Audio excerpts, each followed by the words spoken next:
बिस्मिल्लाहिर्रहमानिर्रहीम, अस्सलाम वालेकुम।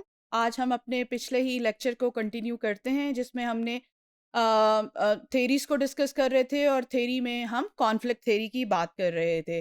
पिछले लेक्चर में हमने अपनी कॉन्फ्लिक्ट थेरी को बहुत डिटेल के साथ पढ़ा था और ये पढ़ा था कि कॉन्फ्लिक्ट थेरी है क्या, इसका बानी कौन है और ये कैसे इमर्ज हुई। आज के इस लेक्चर में हम ये देखेंगे कि कॉन्फ्लिक्ट थ्योरी का क्या रोल है कम्युनिटी डेवलपमेंट के अंदर, और एक कम्युनिटी वर्कर को, कम्युनिटी ऑर्गेनाइजर को, कम्युनिटी मोबिलाइजर को जो कॉन्फ्लिक्ट थ्योरी है इसके बारे में जानना क्यों ज़रूरी है।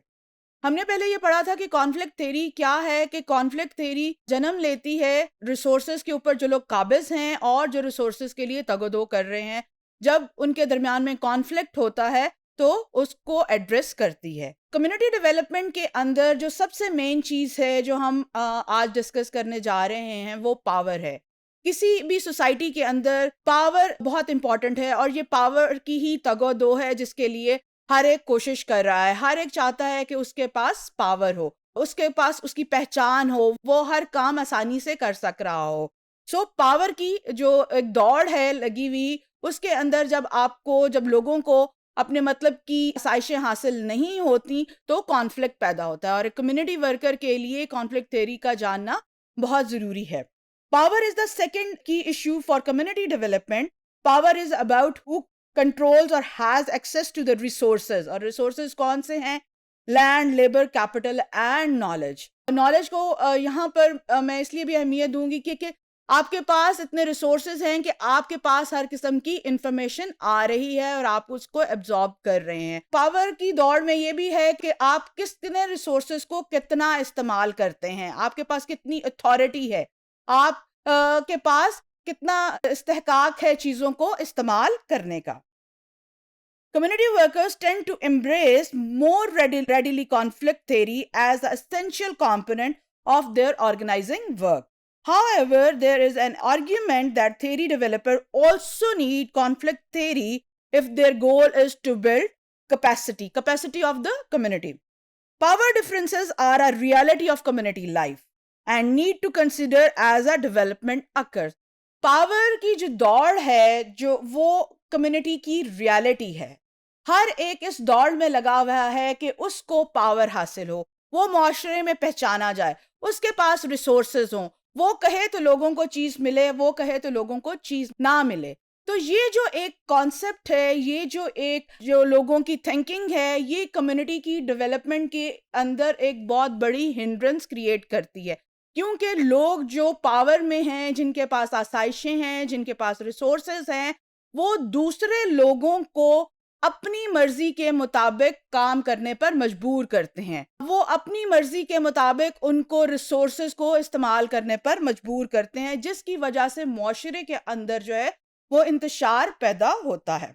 जिस तरह के इस पिक्चर के अंदर आपको नजर आ रहा है कि कम्युनिटी जो वर्कर है उसका काम इंतशार को रोकना है। दो लोग जो हैं पावर के इस्तेमाल के लिए आपस में लड़ाई कर रहे हैं, आपस में एक दूसरे के साथ जो है उनका कॉन्फ्लिक्ट पैदा हुआ है। तो कम्युनिटी वर्कर का यहाँ पर काम उस कॉन्फ्लिक्ट को एक नंबर 1 पैदा होने से रोकना है, नंबर 2 अगर वो पैदा हो भी जाता है, उनके दरमियान कोई कॉन्फ्लिक्ट पैदा हो जाता है तो उसका काम उस कॉन्फ्लिक्ट को अच्छी तरह रिजॉल्व करना है, जिसके लिए उसको कॉन्फ्लिक्ट थ्योरी का जानना, क्लास कॉन्फ्लिक्ट थ्योरी का जानना बहुत जरूरी है। Community developers need conflict theory because it helps them to gain insight into why specific differences and competition has developed among groups and organization in the community. ये resources की दौड़ है, ये पावर की दौड़ है, जिसके अंदर different groups, different organisation, individuals एक दूसरे से कॉन्फ्लिक्ट करते हैं, एक दूसरे से तजाद करते हैं, एक दूसरे की बातों को के खिलाफ जाते हैं। Conflict theory can help communities understand the kind and extent of competing interest among groups. It can help them to understand why some people are silent or have internalized the value of elites, even their own disadvantage. ये picture जो है ये एक और किस्म के conflict की बात कर रही है, ये एक और कॉन्सेप्ट दे रही है कॉन्फ्लिक्ट का कम्युनिटी डेवलपमेंट, कम्युनिटी वर्कर के लिए। यहाँ ये जो कुश्ती है, ये दोनों जो चलाने वाले हैं ये अपनी अपनी डायरेक्शंस में लेकर जा रहे हैं। یعنی معاشرے میں کمیونٹی کے اندر گروپس بنے ہوئے ہیں اور وہ گروپس جو ہیں وہ اپنی ڈائریکشنز میں کمیونٹی کو ڈیولپ کرنا چاہتے ہیں، جس کا انجام یہ ہوتا ہے کمیونٹی ڈیولپ تو نہیں ہوتی، وہ سٹیٹک ہو کے رہ جاتی ہے، کھڑی ہو کے رہ جاتی ہے، بلکہ اس کا نقصان ہی ہوتا ہے. تو کمیونٹی ورکر کا یہ کام ہے کہ وہ ان دونوں کی ڈائریکشن کو سیم کریں. یعنی اگر یہ دونوں اپوزٹ ڈائریکشن میں زور لگاتے رہیں گے تو کشتی کہیں پہ اپنی منزل پہ نہیں پہنچے گی. اسی طرح ایک کمیونٹی میں رہتے ہوئے اگر ہم اپنے اپنے مطابق اس کو چلانے کی کوشش کریں گے، ڈیولپمنٹ کی کوشش کریں گے، تو ہم کسی جگہ پر نہیں پہنچیں گے بلکہ ایک جگہ پر کھڑے ہی رہیں گے، بلکہ جو ریسورسز ہمارے پاس آلریڈی موجود تھے ہم ان کو ضائع کر دیں گے. تو کمیونٹی ورکر کا یہاں پر یہ کام ہے کہ وہ ان ریسورسز کو استعمال کرتے ہوئے لوگوں کے درمیان اس قسم کے کانفلکٹس کو ریزالو کرائے. Conflict theory can help communities to understand the kind and extent of competing interest among groups. یہی بات کہ لوگوں کے جو انٹرسٹ جب علیحدہ ہوتے ہیں، جب لوگوں کے انٹرسٹ اپوزٹ ہوتے ہیں اور اپنی مرضی سے وہ اس ڈائریکشن میں جانا چاہتے ہیں تو وہ معاشرے ترقی نہیں کرتے، وہ کمیونٹیز ترقی نہیں کرتے. تو کمیونٹی ورکر کا یہاں پہ یہ کام ہے کہ وہ ان کی ڈائریکشن کو سیم کرے، ان کے گولز کو سیم کرے.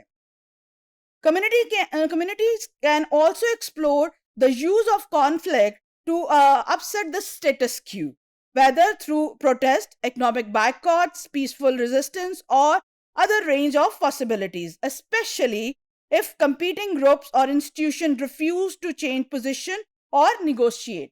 So, کمیونٹی ورکر کے لیے کانفلکٹ تھیوری کا جاننا اس لیے بھی ضروری ہے کہ وہ لوگوں کے درمیان سے کانفلکٹ کو دور کر کے ان کے درمیان میں ہم آہنگی پیدا کرے. جب لوگوں کے درمیان ہم آہنگی ہوگی، ان کے گولز ایک ہوں گے، ان کی ڈائریکشن ایک ہوگی، ان کے درمیان میں کوئی کانفلکٹ نہیں ہوگا، تو وہ معاشرہ، وہ کمیونٹی اتنی اچھی اور اتنی جلدی ترقی کرے گی.